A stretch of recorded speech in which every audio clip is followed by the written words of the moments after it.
அஸ்ஸலாமு அலைக்கும் உறவுகளே, 12க்கு 4 ஐலம் போடல சுவிட்சு 4 ப்ளக் 4 எக்ஸ்டென்ஷன் பாக்ஸ் செய்ய போகிறோம். அது எப்படி பதிச்சு லைன் கொடுத்து மாட்டுறது அப்படின்னு பார்க்க போகிறோம். This video sponsored by SBO digital marketing. Facebook share சேட்டில் கண்டென்ட் ஷேர் பண்ணது மூலமாக 5 நிமிஷத்தில் 300 வரைக்கும் ஏர்ன் பண்ணலாம்.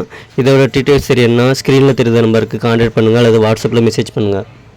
ஸ்கிப் பண்ணாதீங்க, பெரிய தப்பு. தினம் 300 ரூபாய் சம்பாதிக்க அரிய வாய்ப்பு. இன்ஸ்டாகிராம், ஃபேஸ்புக் பயன்படுத்த தெரிந்தால் போதும் content post and content publishing மூலமா தினம் 300 ரூபாய் சம்பாதிக்கலாம். இந்த வேலை செய்ய 5 நிமிடம் போதும். Work training support, group communication support, all language customer live chat support, முக்கியமா சொந்தமா ஒரு பிசினஸ் ஸ்டார்ட் பண்ற அளவுக்கு உங்களால கற்றுக்கொள்ளவும் முடியும், சம்பாதிக்கவும் முடியும். இந்த வேலை வாய்ப்பு வழங்குவது 5 வருடத்திற்கு மேல ரன் ஆகிட்டு இருக்க நம்ம தமிழ்நாட்டு company school of business organisation private limited. மேலும் விவரங்களுக்கு டிஸ்கிரிப்ஷன்ல கொடுத்திருக்க நம்பருக்கு வாட்ஸ்அப் பண்ணுங்க. இப்போ ஐலம் போர்டு ஸ்க்ரூ எல்லாத்தையும் கழட்டிக்கிடுவோம். 6 ஸ்க்ரூவையும் ஸ்க்ரூ ட்ரைவர் வச்சு கழட்டிட்டு சுவிட்சு பிளக்கு வச்சு மார்க் பண்ணணும். அதுக்கு சுவிட்சு பிளக்கை கவர்லேருந்து உடச்சி எடுத்துக்கிடுவோம். 4 சுவிட்சு 4 பிளக்கை உடச்சி எடுத்துகிட்டு இந்த இதில் 4 சுவிட்சு 4 பிளக்கையும் ஒட்டி தான் வைக்க முடியும், தனித்தனியாக வைக்க முடியாது. அதை கணக்காக மார்க் பண்ணிக்கிடுவோம். மார்க் பண்ணி இப்போ வெட்டி எடுத்தாச்சு. சுவிட்சு ஸ்க்ரூ வச்சு ஹோல்ஸுக்கு மார்க் பண்ணணும். அதுக்கு அந்த சுவிட்சில் அந்த அடப்பு மாதிரி இருக்கும், அதை எடுத்து விட்டுக்குருவோம். அந்த மோல்டிங்கில் அதை எல்லாத்துலேயும் எடுத்து விட்டுட்டு அடுத்து இதை சுவிட்சு பிளக்கு கரெக்டாக வச்சு மார்க் பண்ணணும். ஃபஸ்ட்டு சுவிட்சு பிளக்கு அந்த மாதிரி வச்சுக்கிடுவோம். இந்த மாதிரி வச்சு மார்க் பண்ணணும். அடுத்து ஸ்கேலை வச்சு கரெக்டாக நேரம் பார்த்துக்கிட்டு அடுத்து ஸ்கெட்ச் வச்சு அப்படி மார்க் பண்ணணும். சுவிட்சு பிளக்கு எல்லாத்துலேயும் கரெக்டாக மார்க் பண்ணிக்கிடுவோம். மார்க் பண்ணி இப்போ மிஷினில் கொடுத்து ஓட்டப்பட்டு எடுத்தாச்சு. இப்போ இதை மாட்டணும். இப்போது இந்த சுவிட்சு எல்லாத்தையும் மாட்டணும். அதுக்குள்ளே ஸ்க்ரூ எல்லாத்தையும் இந்த கவர்லேருந்து உடச்சி எடுத்துக்கிடுவோம். எடுத்துகிட்டு அடுத்து அந்த ஸ்க்ரூ எல்லாத்துலேயும் நட்டை எல்லாத்தையும் கழட்டணும். நட்டை எல்லாத்தையும் கழட்டிக்கிடுவோம்.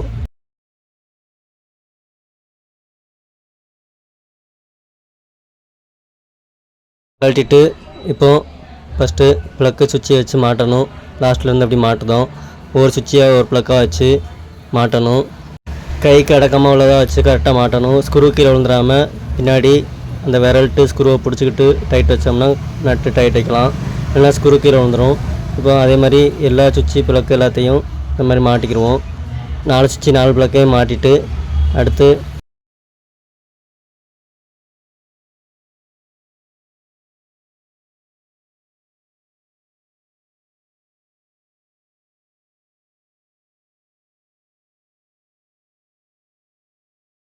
ஸ்க்ரூ ட்ரைவர் டெஸ்ட்டு வச்சு ஸ்கேல் வச்சு நேரம் பார்த்து டைட் வைக்கணும்.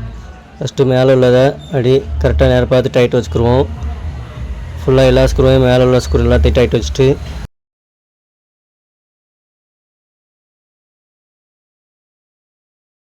அடுத்து திருப்பி கீழே உள்ள ஸ்க்ரூ எல்லாத்தையும் ஒவ்வொன்றா டைட் வைப்போம். இந்த மாதிரி எல்லா ஸ்க்ரூவையும் நல்லா ஃபுல்லாக டைட் வச்சுக்கிடுவோம். டைட் வச்சுட்டு அடுத்து இதுக்கு கனெக்ஷன் கொடுக்கணும். அதுக்கு அடுத்த வீடியோவில் பார்ப்போம் அது எப்படி கொடுக்குறது என்னென்னு. இந்த வீடியோ பிடிச்சிருந்தா லைக் பண்ணுங்கள், ஷேர் பண்ணுங்கள், சப்ஸ்கிரைப் பண்ணுங்கள். மறக்காமல் பெல் பட்டனை கிளிக் பண்ணிக்கோங்க. தேங்க்ஸ் ஃபார் வாட்சிங். அந்த ஒயர் கனெக்ஷன் மேலோடி கொடுக்கணும்.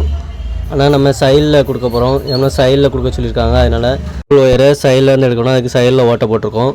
இதை எப்படி கனெக்ஷன் கொடுக்குறது என்னென்னு அடுத்த வீடியோவில் பார்ப்போம். தேங்க்ஸ் ஃபார் வாட்சிங்.